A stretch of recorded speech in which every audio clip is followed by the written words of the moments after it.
Well, good morning, ladies and gentlemen. This is the Truckers Podcast, FYI, conversations without barriers, from crisis to communities, building affordable housing.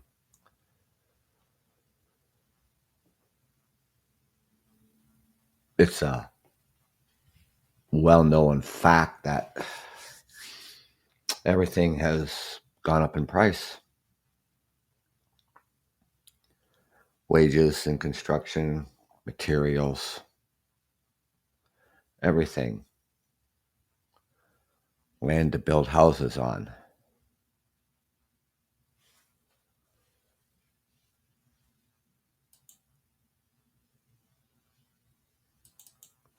I don't know what to say, but I think that, with this, I guess we can just call this a trade war now,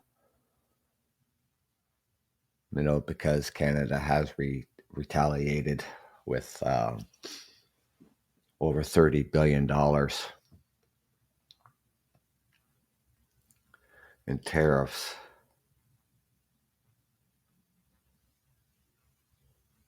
How long will that go on? I don't know.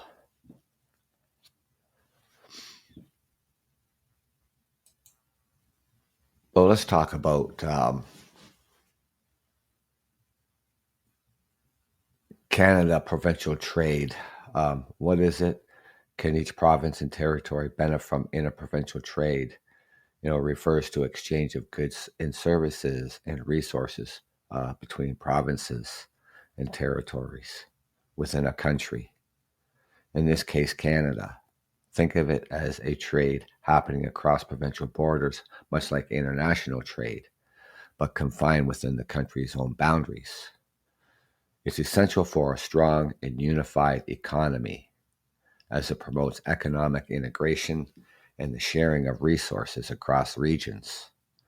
Benefits to provinces and territories. Economic growth facilitates businesses to expand their markets beyond the provincial boundaries and boosting sales and revenues.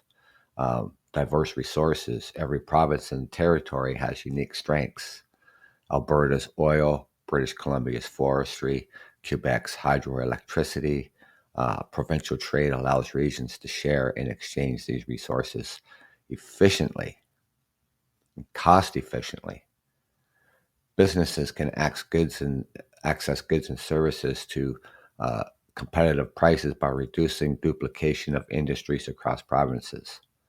Job creation, increased trade activity, leads to growth of industries and the creation of more jobs across regions, sharing resources and services. It encourages a more balanced economic development, and especially when we're going through this trade war with the United States and diversifying our trading power, not just to other parts of the world, but between each province.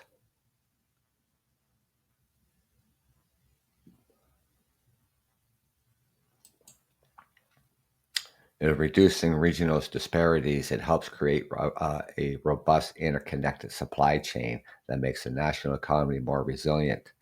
While interprovincial trade can be beneficial, challenges such as differing regulations, taxes, and standards between provinces can act as barriers. However, reducing these barriers through agreements like the Canadian Free Trade Agreement helps unlock more potential for all provinces and territories.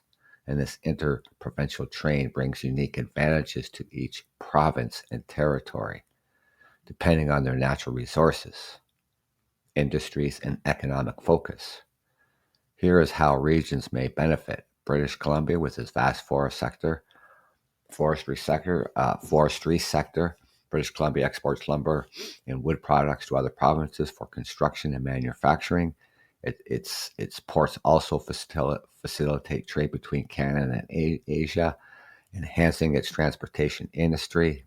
Alberta, known for its oil and gas. Alberta supplies energy to provinces like Ontario, Quebec. This trade supports Alberta's economy while meeting energy demands in industrial and urban centers and elsewhere. Saskatchewan, Manitoba. These provinces excel in agriculture, exporting wheat, canola, and other crops to feed people across Canada, to provide raw materials for food production. And Ontario is a manufacturing powerhouse. We supply cars, electronics, machinery to other provinces, supporting its economy while meeting national demands for industrial goods, like the free trade between Canada, the United States, and Mexico.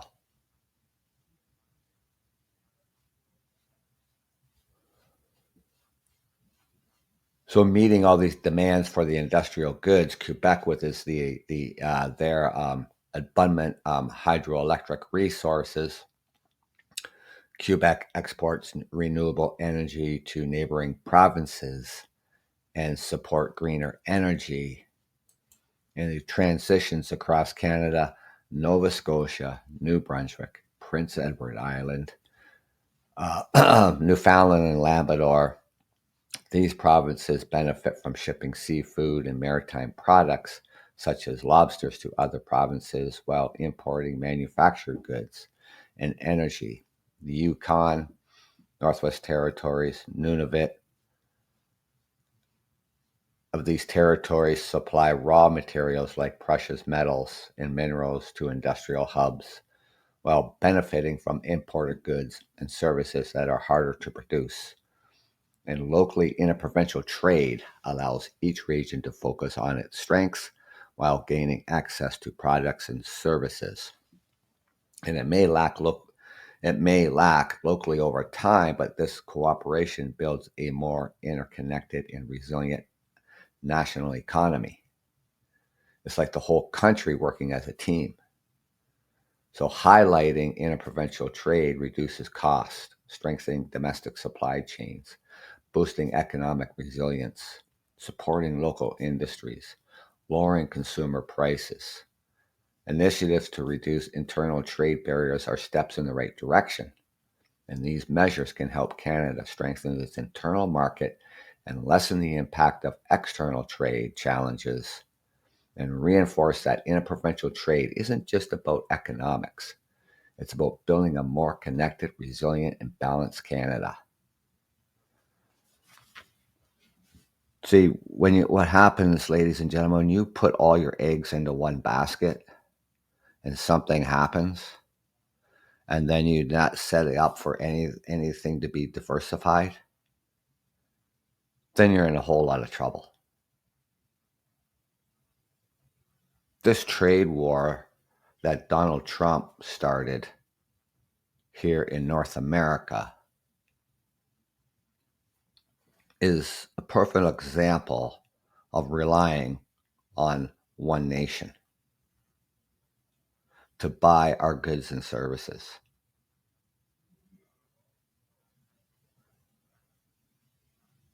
The government and the federal government and the provincial government and all provinces and our territories have discussed open trade between every single province and territory, not just looking at other markets for our goods and services.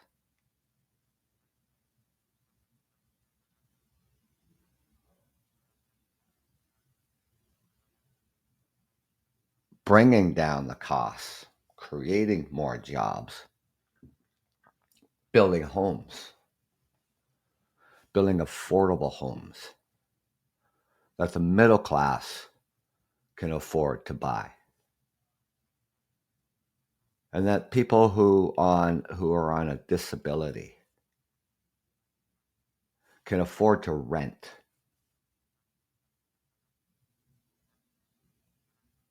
Because if you look at the markets today for rental units, and I talked about this before, here in Ontario, and Toronto being the most expensive city to live in here in Ontario, London, where I reside, is catching up to the cost of rentals and housing that Toronto an average one-bedroom apartment here in the city of London starts at $17.50 a month. The average one-bedroom cost in Toronto is about $2,200 a month. We just recently in Hamilton, Ontario, was one of the first cities here in Ontario to implement um, a a policy when it comes to reno evictions, and like a bylaw. London did the same thing. Toronto has done the same thing, but theirs don't start until July. Our bylaw started on the 1st, meaning that any landlords who are looking to get people out of those apartments or townhouses or whatever the case may be, in order to get someone in there to pay the higher rent, use this reno eviction. And then 13.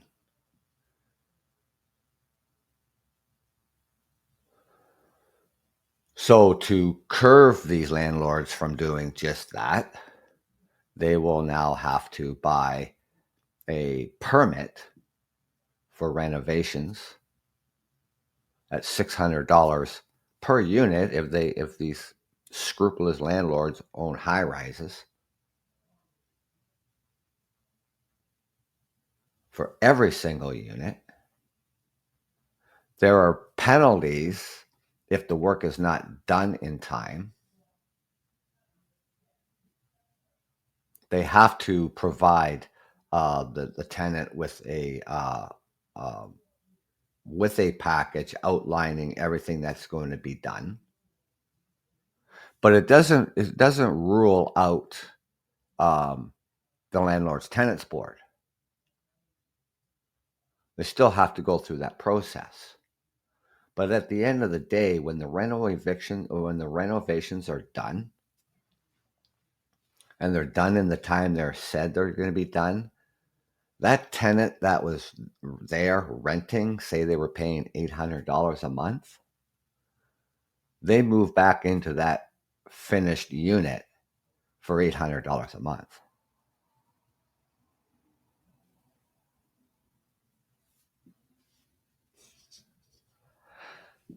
We've seen it already, like for, this is only what the 5th, I guess. Yeah, the 5th of March. So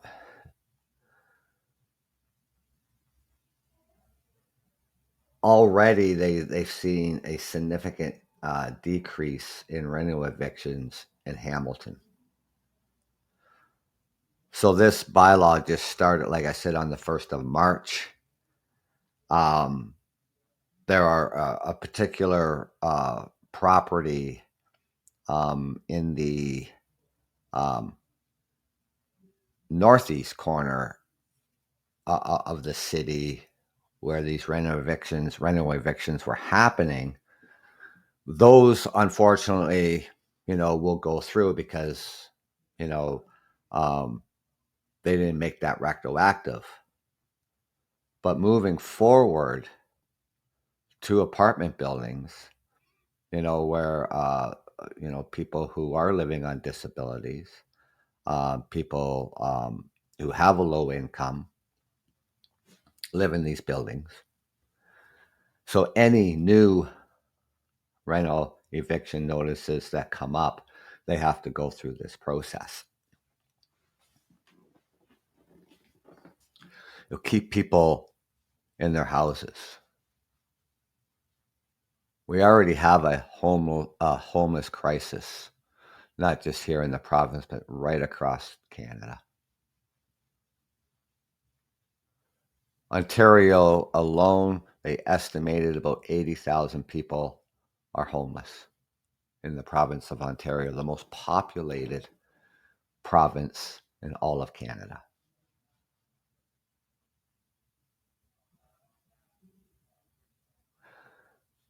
breaking down the barriers between trade between the provinces and territories,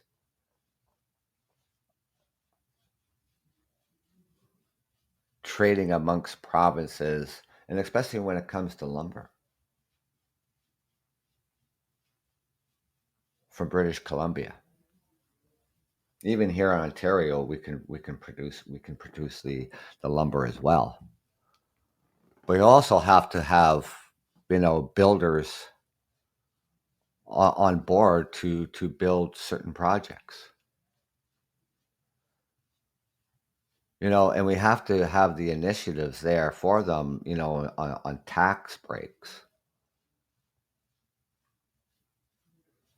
lower interest for the loans, land trust, that those lands are in trust to build affordable housing,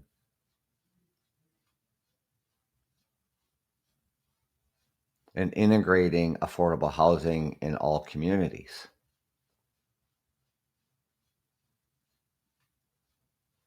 Our population isn't shrinking, our population is growing.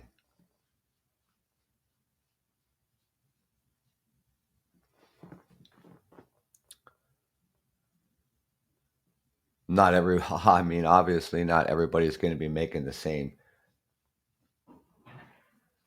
paycheck, obviously. So we have to have affordability.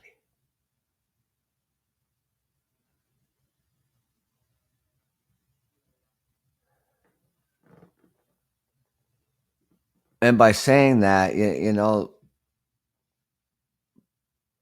whether it's social housing and affordable housing, supportive housing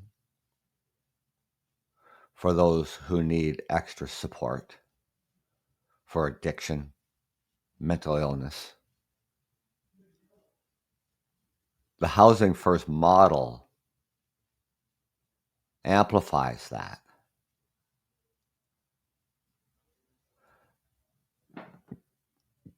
Putting someone in housing unconditionally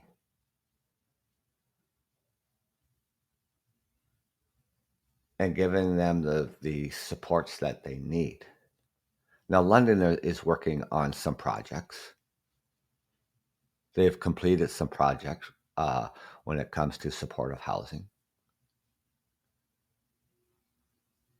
But the need is still there.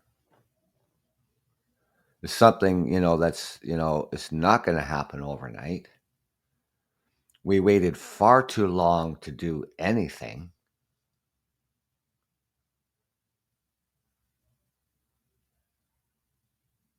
And see what happens when you have affordable housing stock, and not owned by corporation or any other entities out there, uh, private owners. What's happened is, you had this ma and pa who own these buildings, and they're going to sell them,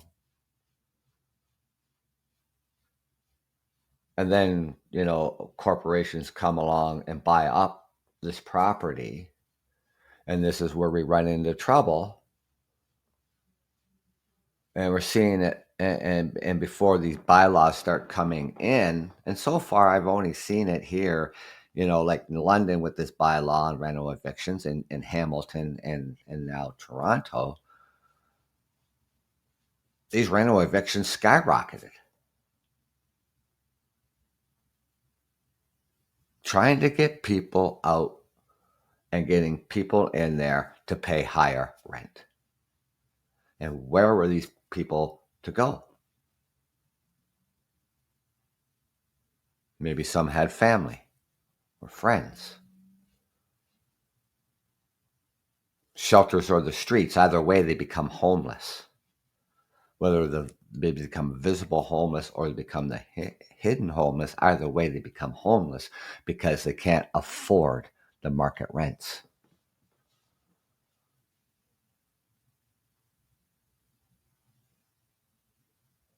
with interprovincial trade and keeping the costs down. Low interest loans for the builders.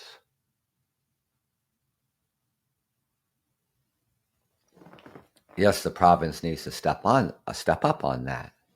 Yes, when we build communities and we're integrating affordable housing into these communities, yes, we need schools so that other schools, the existing schools, are not getting overcrowded. We obviously education, is important for everyone in order to be able to sustain themselves after graduating high school, college, or university.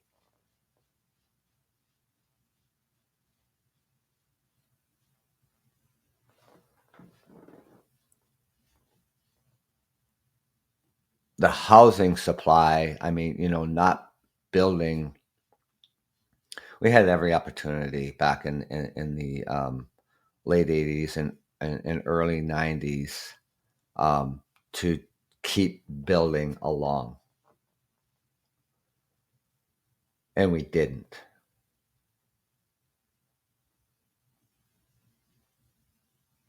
Stop building social housing.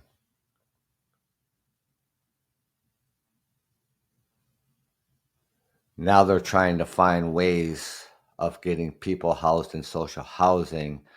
They're looking at the units, 3-bedroom units, 4-bedroom units. Does that family need that 3-bedroom? Does that family need that 4-bedroom? Their kids grow up, they move out, they move on.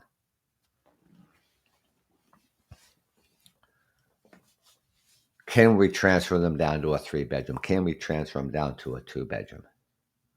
Get people in there who need the 3-bedroom or who need the 4-bedroom.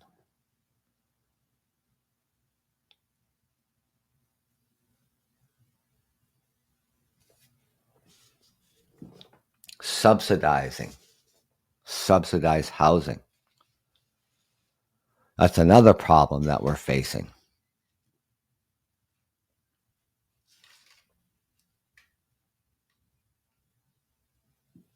People pay so much rent and the rest is subsidized. Some landlords don't want to do it that way.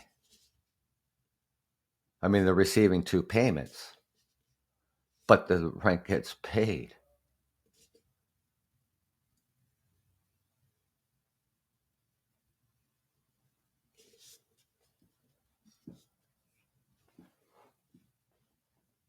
How long this trade war is going to go on? How far are the provinces going to take this?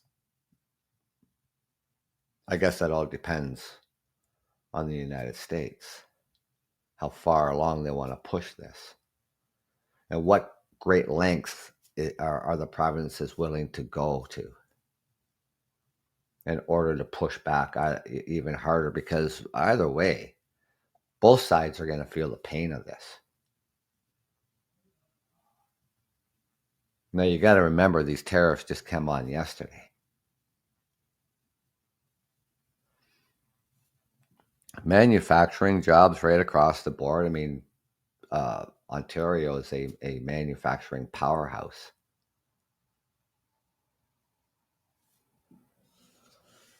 In the auto industry, in the steel industry, in the aluminum industry.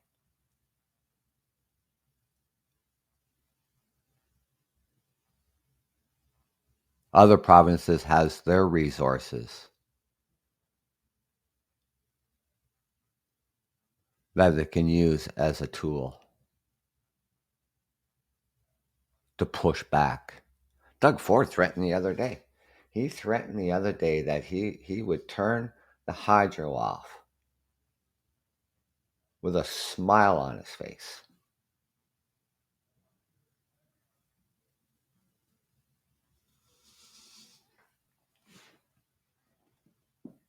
He's talking about adding an extra 25% tax on the energy that we supply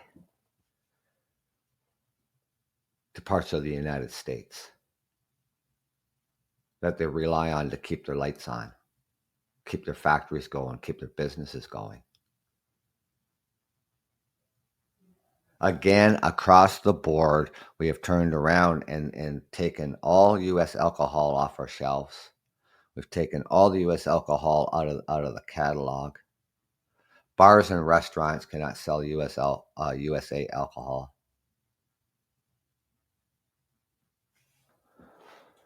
We can't keep relying on a country that continuously just stabs you in the back.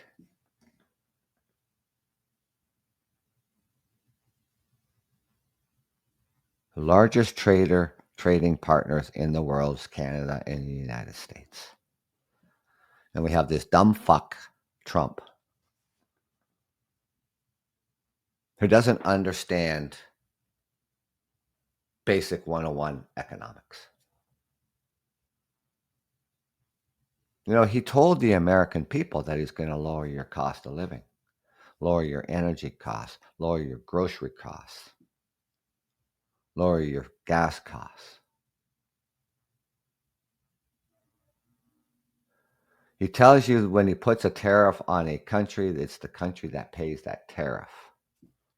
We know that's bullshit. Try to understand why he'd want to tax the shit out of his own people, his own economy, because that's exactly what he's doing.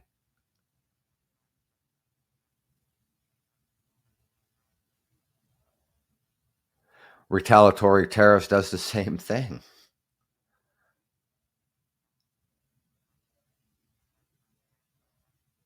But it sends a message.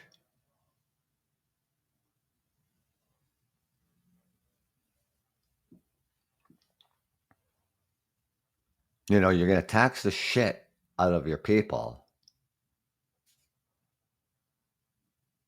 And then the retaliatory tariffs are going to even make it harder for your people, because then we're just going to buy less. And we're going to feel the pain here too.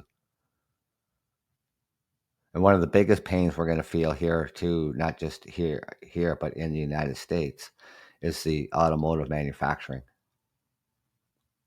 Thousands and thousands of workers across the United States and Canada work in that industry. And right here in Ontario is the powerhouse of the automotive industry. Jobs are going to be lost. And mass layoffs if Trump doesn't back off.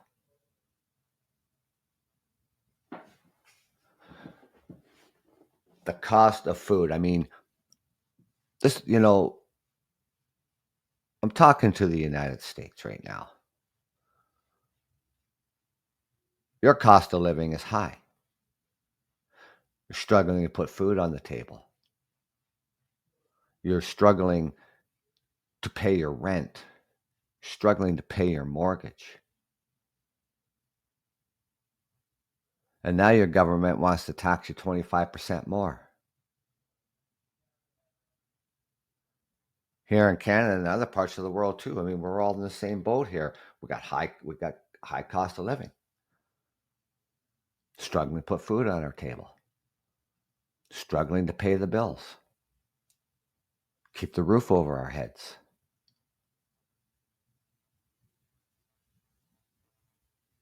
We're just adding fuel to the fire.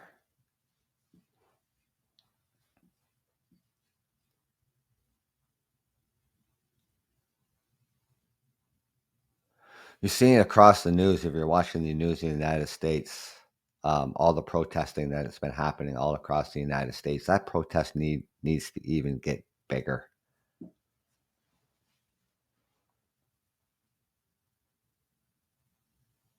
It needs to even get bigger. You need to pull off a protest like we did up here in Canada, the trucker freedom protest 3 years ago. And even it needs to get even bigger than that. Whether you're a Republican or a Democrat, you're going to lose your job. Doesn't matter.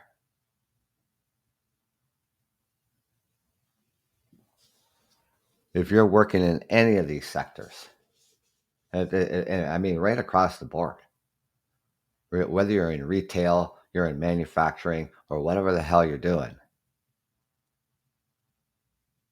when the supplies are not coming in, or as much supplies are not coming in, then what are they going to need you for?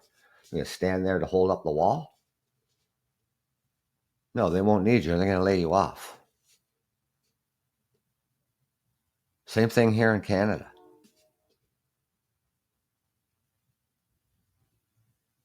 Tit for tat tariffs, you know, it's not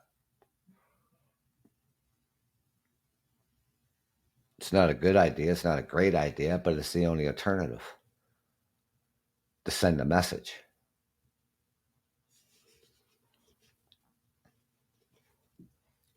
We have materials that you need. You have materials that we need. But Americans buy far more from Canada because of our minerals, because of our nickel, uh, and other, our oil, our lumber.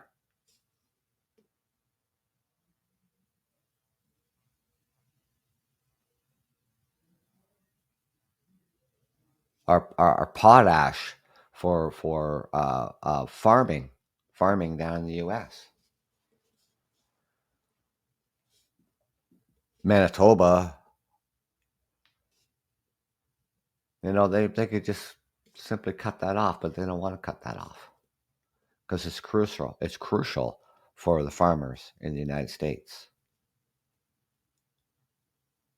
Nobody wants to hurt farmers. We need farmers. From field to fork, we need farmers. We don't want to hurt the farmers.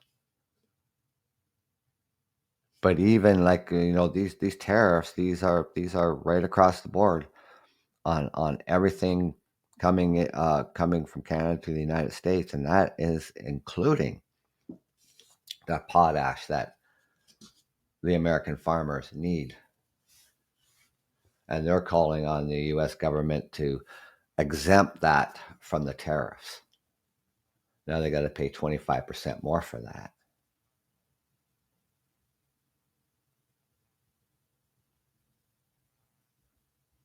When you say you're going to cut the cost of living, you cut the cost of living. You don't raise the cost of living.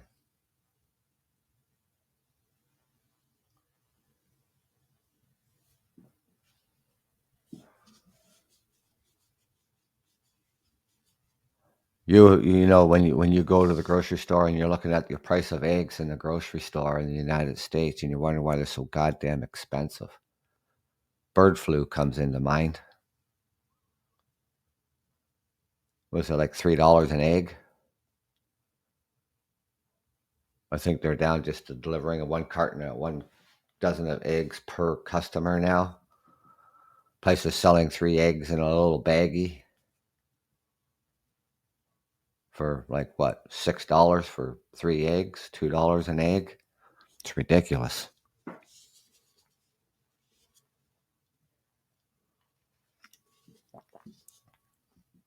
Your fruits and vegetables just skyrocketed.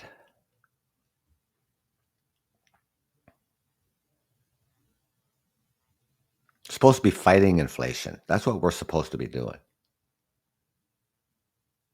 Supposed to be fighting inflation, getting inflation down, getting it reasonable. But no, Donald Trump wants to go the opposite way.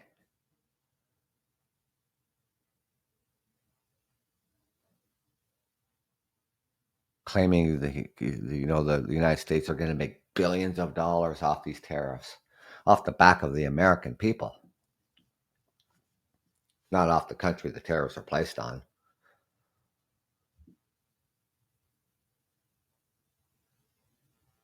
How long are you willing to allow this to go on? Same here in Canada. How long are we willing to allow this to go on?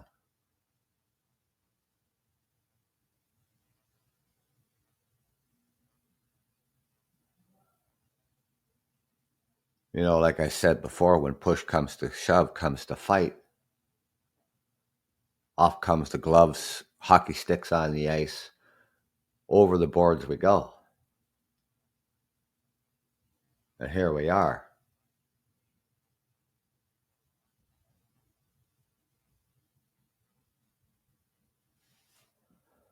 You know, we only just released 30 billion or 32 billion worth of tariffs. There's still something like another 132 billion sitting on the back burner.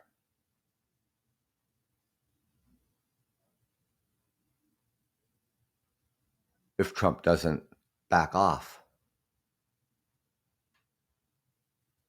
And getting back to interprovincial trade, this is why not just interprovincial trade, but start looking at other nations around the world who we can sell our products to, not keeping all our eggs in one basket.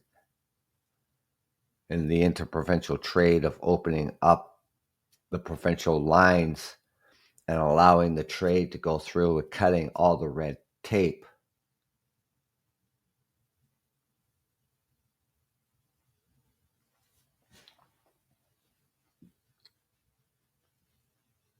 Lowering the cost on the build.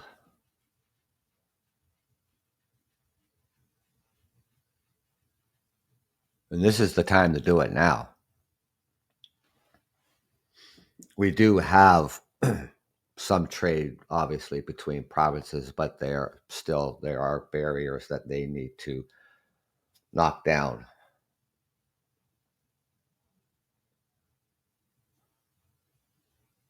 And we need to do that.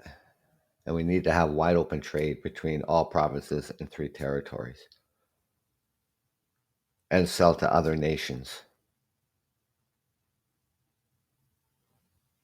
Democratic nations.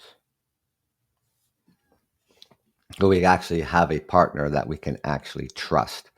And a partner that's not going to turn around and stab us in the back.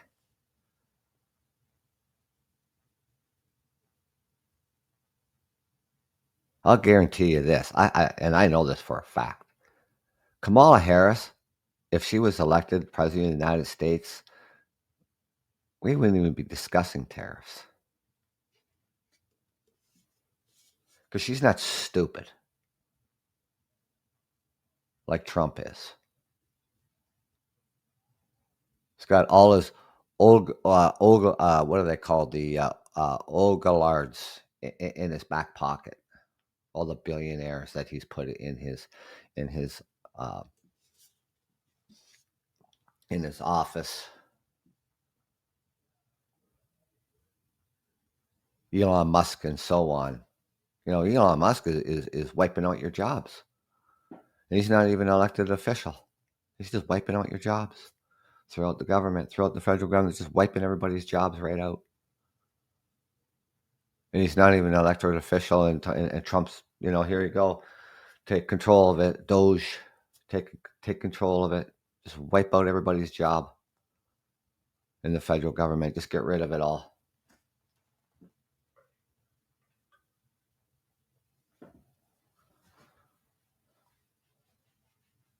Unbelievable. The courts can't even keep up with the lawsuits.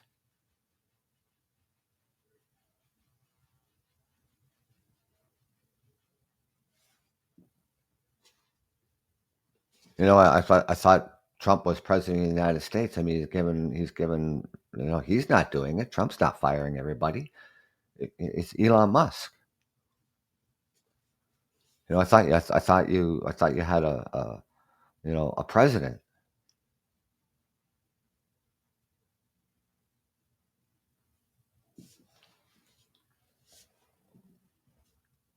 The other day, his sidekick puppet, Vance, going skiing with his family over the weekend.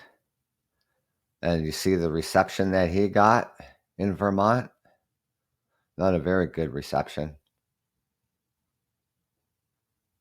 Told him to go ski in Russia. Vance skis in jeans.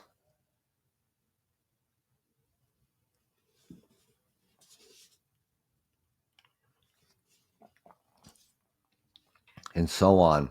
I think I even seen someone holding a sign saying "fuck off, Vance." They didn't want him in Vermont. They didn't want him there at all. People there did not want him there. And those are people who are losing their jobs. It's not Democrats losing their jobs, ladies and gentlemen. You think you're firing every Democrat and all this like that is you're a Republican or Democrat, you're fucked. You're losing your job. Doesn't matter. This is what you voted for. You voted for the fucking most incompetent fucking person on this planet. Somebody who is mentally challenged. Mentally fucking deranged. Criminal. Convicted felon. People around the world are scratching their heads. How do you have a fucking convicted felon running your country? What a fucking laugh and a half that is. Unbelievable.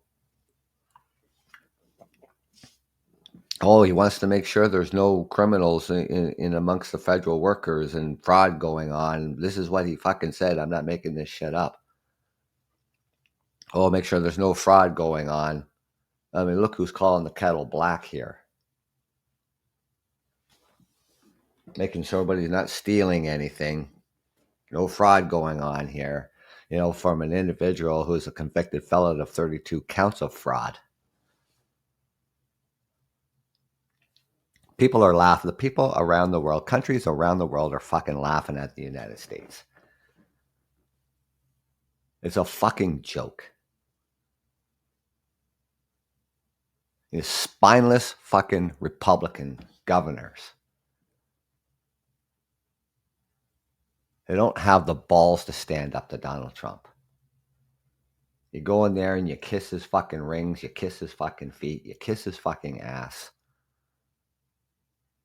And you let him get away with whatever the fuck he wants.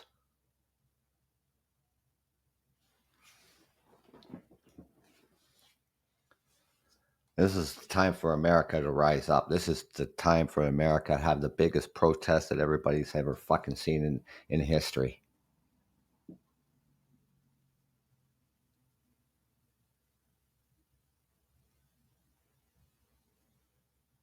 You need to protest loud and clear.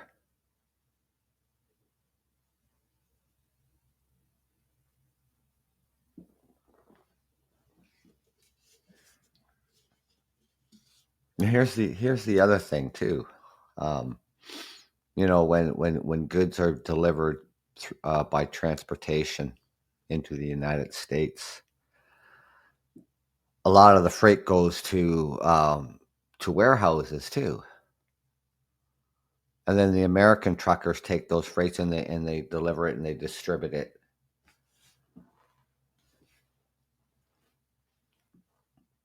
And it's going to hurt their jobs as well. Because then there'll be less freight to transport around the country as long as these trade wars continue. These tariffs continue. Same thing here in Canada of getting that stuff across the borders. There'll be less coming across the borders into the United States. So it's going to affect the transportation industry. And you, the American truckers, need to stand up for your jobs. And here in Canada, the Canadian truckers need to stand up for their jobs.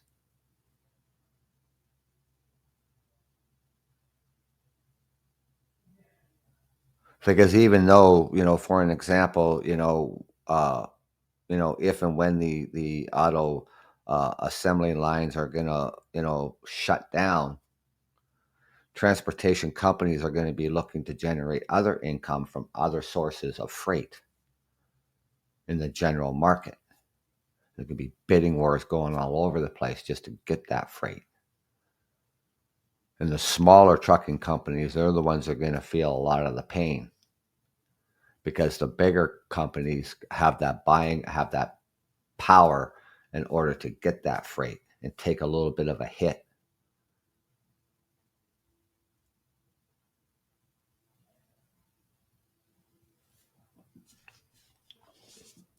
The trucking industry drives the economy, people.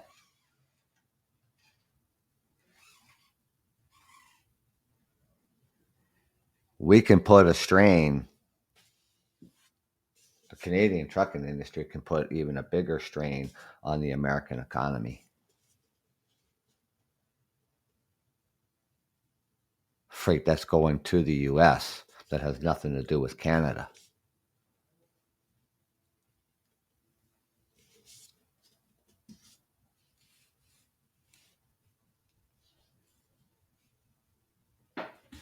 The trucking industry across North America is the backbone of your economy.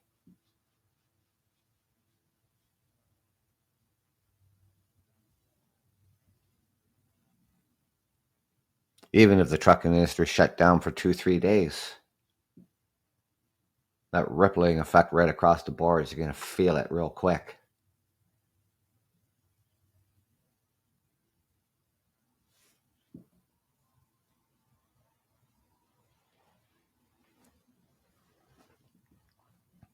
And now for Canada, I mean, we've always had good relations uh, with the United States. The American people are good people. Canadians like Americans. American likes Canadians.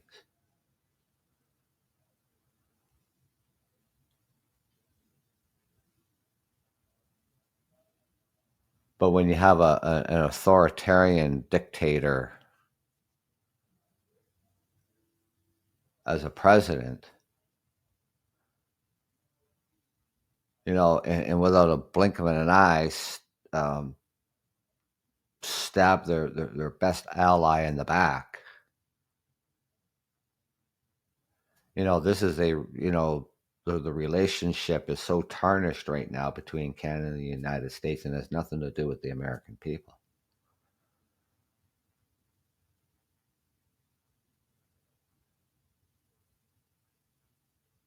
Here still in Canada, in the sporting events and hockey, you still, hear about the American national anthem being booed.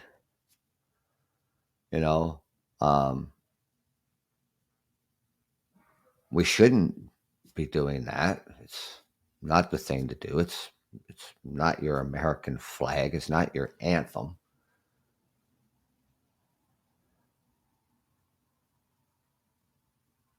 But we shouldn't be doing it regardless.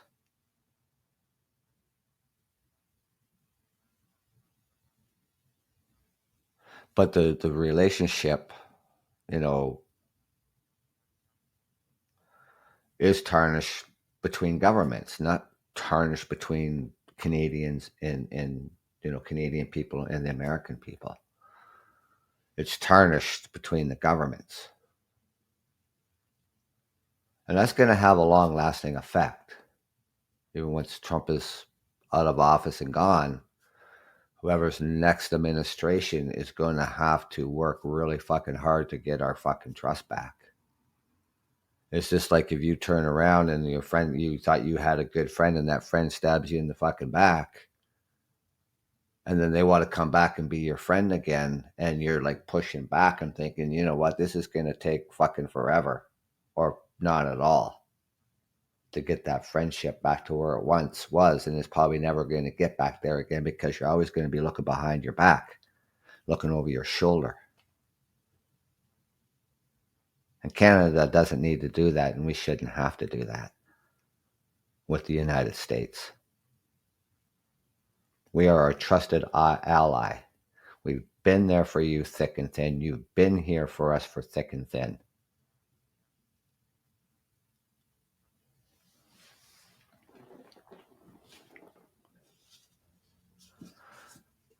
But you have a so-called leader who just fucking disregards everything.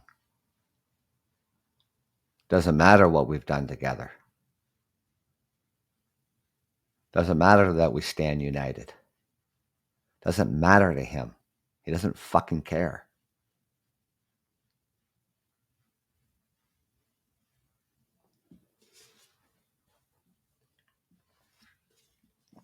And that's why it's so important for Canada to diversify their trade around the world in interprovincial and stop relying on the US so much. You know, Trump says we don't need their lumber. We don't need their oil. We don't need their minerals. We don't need their natural gas. We don't need their cars. You know, the American farmers don't need their potash.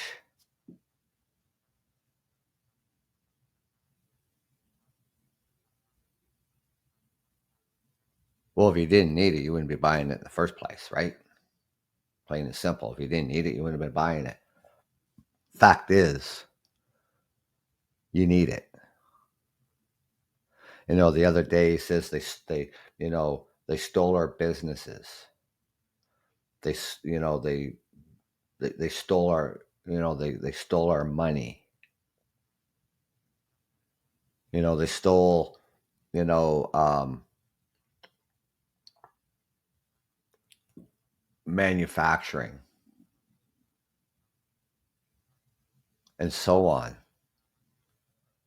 We're subsidizing them in the tune of $250 billion. There's no subsidies here, ladies and gentlemen. The United States isn't giving Canada, subsidizing Canada 250 billion or 200 billion or 150 billion or 100 billion, whatever number pops into his head.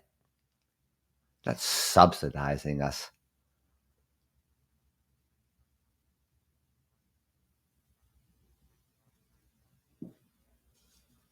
And there's rhetoric. Oh, Canada should be the 51st state. And I don't know what's that guy's name, fucking Limp Dick, I think his name is. You know, thinking that we should redraw the border between Canada and the United States. Well, that's not even fucking possible, right? Donald Trump thinks there's a imaginary line between Canada and the United States, like there's no fucking border there or something, some imaginary line. He said someone took a ruler and drew a line between Canada and the United States. You know, put that ruler in the sand and then run their finger along the ruler to make sure the lines are straight. There's a visible physical border between Canada and the United States. It's not just something you can come along and in the sand and brush that line away. We're an independent sovereign nation. You know, and all that rhetoric. You know, he's pissed off a lot of people. You know, he's simply just pissed off Canadians. Canadians across the board are canceling their fucking trips to Florida, Arizona, California, which that tourist industry in the United States is really going to feel it. And right now, Canada's thinking, you know what, there's a better destination to go to than to spend my fucking money in the United States for a dickhead who's attacking this country. They'll be happy to take their money and spend it in Cuba.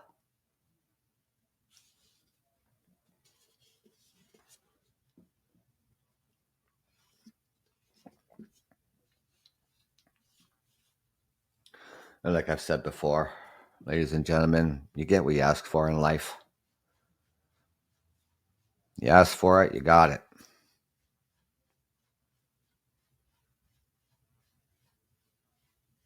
If this trade war continues, it's tougher it's going to get for everybody.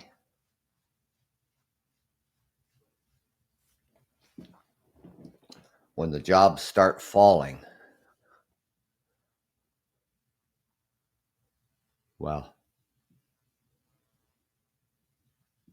maybe you get your job back when it's all over with. Who knows?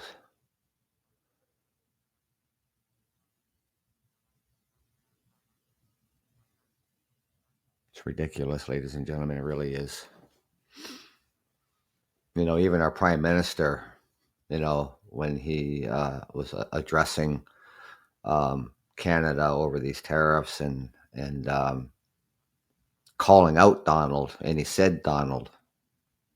He didn't say Mr. President or Donald Trump. He called him Donald.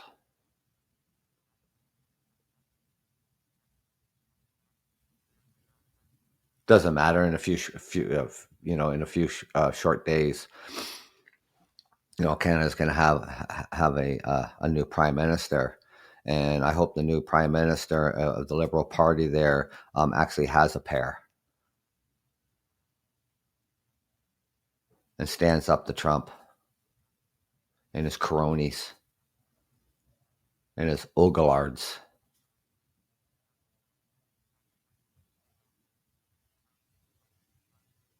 and his authoritarianism. Because we're a nation not to be pushed around.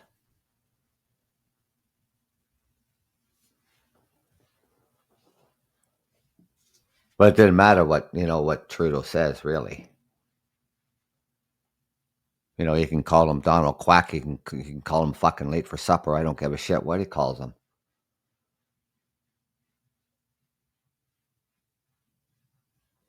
But he made it very clear. And even there was somebody else who had mentioned too that this is the dumbest fucking thing. This is the fucking dumbest thing. Unnecessary. I think it was Target, the CEO of Target.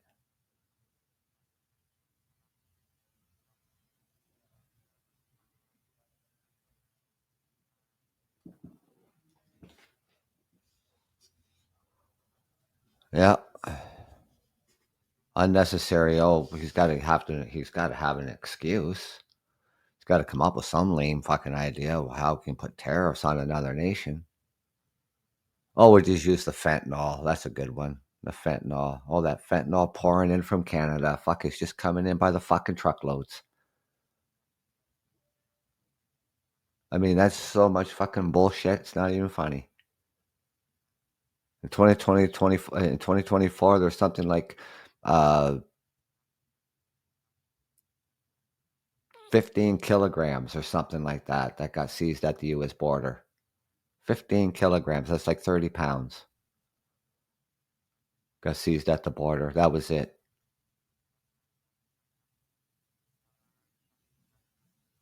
See, fentanyl,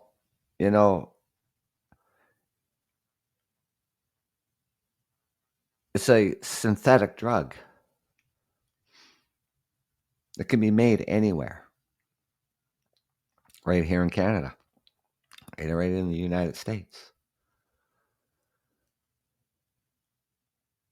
It's coming in from the southern border from Florida to California. Moves its way into the United States, moves its way into Canada. You've got the cartel actively working in the United States, and you have the cartel actively working here in Canada. Moving this drug along. It's not pouring back into the United States. Immigrants are not flocking over the border.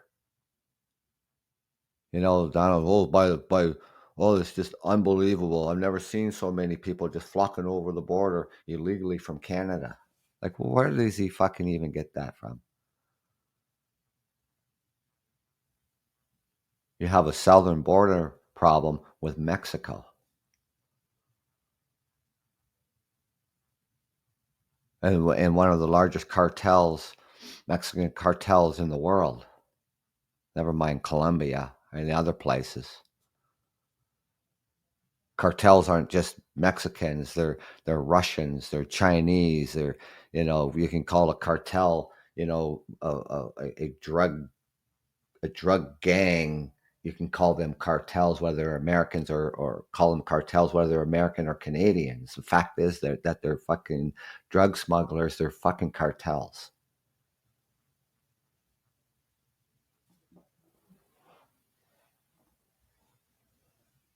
But to come up with an idea, I mean, that's all he could come up with. He couldn't come up with any other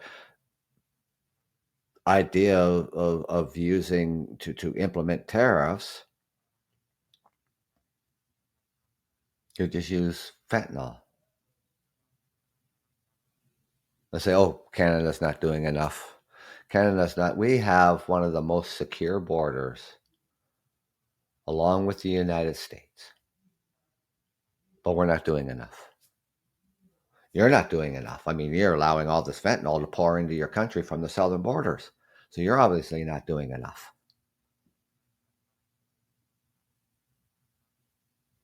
And then we're allowed to pour up here into Canada. Well, we're not doing enough because we got a fentanyl fucking crisis here. We got an addiction crisis right across the country. You got an addiction crisis right across the United States.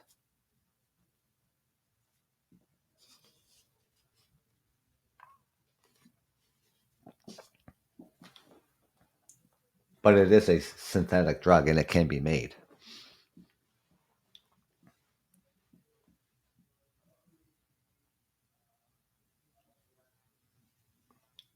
So lame excuses like that is just absolutely ridiculous, and falsely accusing your trading partner of fentanyl pouring into your country and migrants pouring into your country from the northern border when that's not even the case. It's ridiculous. Absolutely ridiculous.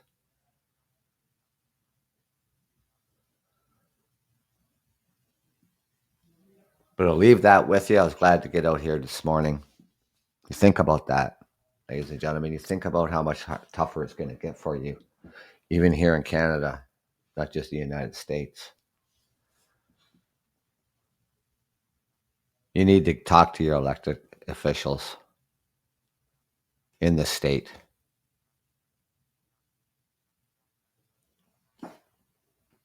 But anyways, enjoy the rest of your day, ladies and gentlemen. This is the Truckers Podcast, FYI. I'm your host, Doug from Ontario, Canada. Take care. Enjoy the rest of your day. Until we meet again. Thank you for joining me.